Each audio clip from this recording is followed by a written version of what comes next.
الحمد لله القائل وما من دابة في الأرض إلا على الله رزقها ويعلم مستقرها ومستودعها كل في كتاب مبين أشهد أن لا إله إلا الله وحده لا شريك له وأشهد أن سيدنا محمدا عبده ورسوله اللهم فصل وسلم وبارك على سيدنا ونبينا محمد وعلى آله وأصحابه أجمعين أما بعد اتقوا الله. Hadirin sekalian, kesekian kali di hari Jumaat sebegini, bersamalah kita memperbaharui iman dan takwa kepada Allah Ta'ala, agar kita semua sentiasa dilimpahi pahala yang tidak berkesudahan. Berfirman Tuhan dalam Al-Quran, walau annahum amanu wattaqaw lamathubatun min indillahi khair law kanu ya'lamun. Maksudnya, dan jika mereka beriman dan bertakwa, pahala dari Allah pasti lebih baik sekiranya mereka tahu. Surah Al-Baqarah ayat 103. Teman dan juga sahabat, dalam masa pendek dan singkat ini, mari kita berbicara tentang ibrah, tentang pelajaran dan pengajaran dari sejenis haiwan ciptaan Allah Subhanahu wa Ta'ala yang bernama kura-kura. Di suatu hari, kura-kura berehat di tepi sebuah kolam sambil memerhatikan keindahan alam sekelilingnya. Ketika itu, ia melihat sekumpulan kupu-kupu yang berterbangan, maka ia pun berkata,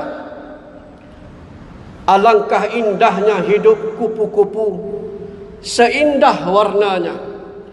Adapun aku dengan badan yang seburuk ini. Tak kala ia tertengok kelibat 2-3 ekor sang arnab atau kelinci berlari-lari dengan lincah dan pantas, maka kura-kura berkata, alangkah hebatnya si arnab itu, kencang ke sana ke sini dengan kakinya. Adapun aku,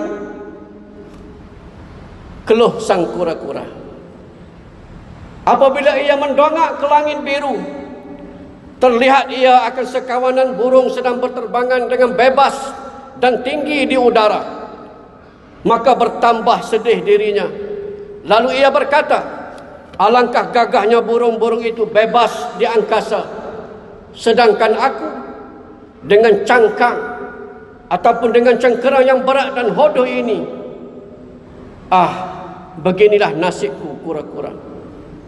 Berterusan dalam rasa hina dan rendah diri, tiba-tiba ia terdengar suatu ledakan bunyi seperti tembakan. Sejurus itu ia terlihat seekor burung terjatuh ke tengah kolam dan sedang dalam kelemasan. Lantas kura-kura dengan pantas terjun ke kolam dan menyelamatkan sang burung dari mati kelemasan. Tiba-tiba sang burung berkata, terima kasih wahai sahabatku kura-kura. Kamu sungguh hebat dan kamu cukup istimewa. Kamu mampu hidup di air dan di darat. Dengannya kamu telah menyelamatkan aku dari mati di tengah kolam ini. Tersentak dan tersedar lalu terinsaf kura-kura bahawa dirinya juga ada kelebihan dan kehebatan tersendiri yang ia tidak pernah syukuri. Bahkan mungkin keistimewaannya itu tidak ada pada haiwan-haiwan lain yang ia pernah iri hati. Bermula dari saat itu, maka jadilah kura-kura itu sebagai seekor haiwan yang hidup dengan penuh sifat qanaah, yaitu merasa cukup dan rela menerima dengan apa yang diberikan dan ditentukan oleh Allah Subhanahu wa Ta'ala. Hadirin, teman dan juga sahabat, itu kisah kura-kura. Adakah kisah itu tidak ada pada kita yang bernama manusia? Betapa ramai di kalangan kita yang merasa tidak pernah cukup dengan apa yang ditentukan oleh Allah pada kita. Betapa ramai yang tenggelam dalam dosa, iri hati, dengki dan adu domba yang merosakkan segala amal dan keikhlasan atas alasan dia itu lebih dari aku dan dia itu lagi hebat dari aku. Hampir setiap dari kita pernah mengalami rasa sakit hati dan mungkin ada terhasad dengki dalam hidup ini. Selama mana rasa itu hidup di hati, maka kita akan merasa sakitnya bengkak dan nanah iri hati itu. Namun ketika mana kita mampu melenyapkan rasa dengki di hati, maka di ketika itulah kitalah manusia yang paling aman dan bahagia dalam kehidupan. Hadirin yang dirahmati Allah, kenapa kita harus ada rasa dengki dan iri hati pada kaya, kuasa, harta, pangkat dan seumpamanya yang ada pada orang lain, sedangkan kita tidak pernah mendengar bagaimana dia mengeluh tentang ujian Allah yang tertimpa kepadanya dengan apa yang dia miliki itu. Bagaimana kita mungkin ingin berdendam pada mereka yang lain, sedangkan kita tidak pernah tahu setara manakah letih dan lelahnya dia berjuang untuk berada di kedudukannya ketika itu.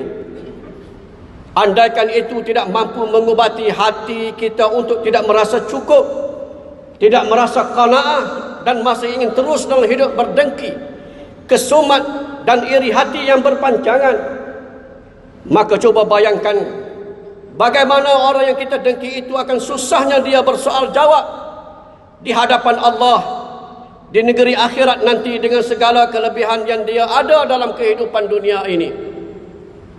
Malah coba fikir dan bayangkan, alangkah syukurnya jika sekiranya dengan sikap berqanaah, berpada dengan apa yang ada, akan meringan dan memendekkan masa kita ketika berhadapan dengan perbicaraan mahkamah Rabbul Jalil di padang mahsyar nanti.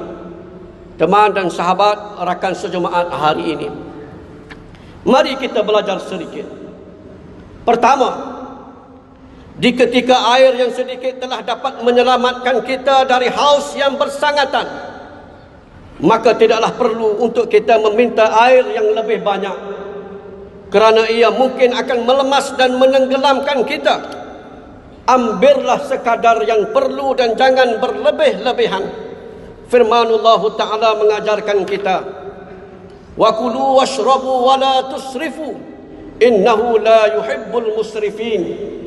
Firman Tuhan yang bermaksud, dan makanlah serta minumlah dan janganlah pula kamu melampau. Sesungguhnya Allah tidak suka akan orang-orang yang melampaui batas. Surah Al-A'raf ayat 31. Kedua, belajarlah bahawa perasaan yang paling bahaya adalah rasa iri dan dengki, kerana ia akan melahirkan kebencian, manakala kebencian itu sebenarnya menjadi pembunuh diri kita sendiri secara senyap. Di ketika mana kita merasa lebih gagal atau lebih rendah atau lebih miskin atau kurang segala-galanya berbanding orang lain, usahlah merasa sedih dan kecewa, kerana ia tidak mampu merubah apapun. Tetapi kendalikan hati kita agar tidak membina permusuhan, dengki, iri hati dan khianat.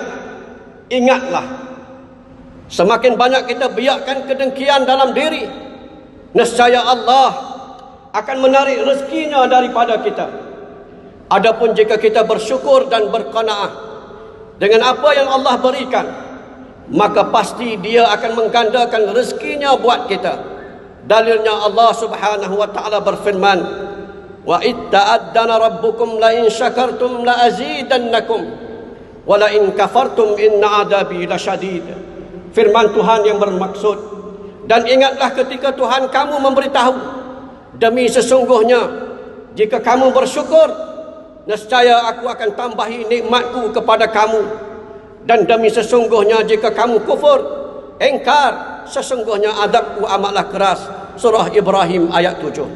Pelajaran ketiga, dikala hati kita masih diselubungi dan dilitupi dengan rasa dengki yang menyempitkan jiwa, masih penuh dengan rasa benci yang membungkam, masih tebal dengan dendam yang mencengkam, atau dengan apa-apa rasa yang menyesakkan dada, maka di ketika itu ambillah ubat yang paling mujarab dan telanlah ia ke dalam jiwa, biar ia meresap ke lubuk hati yang paling dalam. Bukalah Al-Quran, hayatilah kalam Allah satu demi satu. Mintalah hidayah dari Tuhan kalam itu, sebutlah namanya banyak-banyak.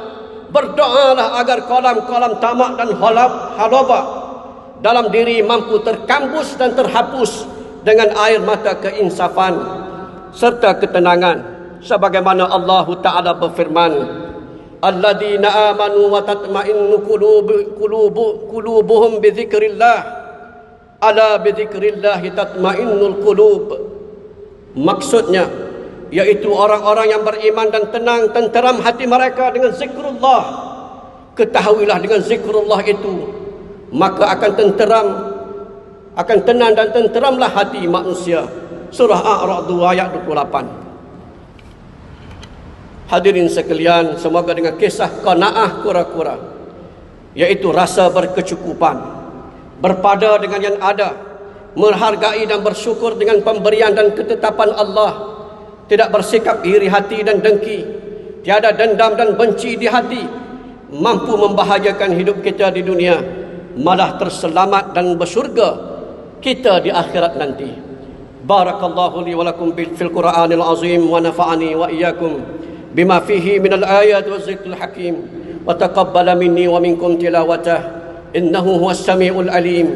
Aqulu qawli hadha wa astaghfirullahal azim li wa lakum wa lisairil muslimina wal muslimat wal mu'minina wal mu'minat fastaghfiruhu fa ya fawzal mustaghfirin wa ya najatat taibin.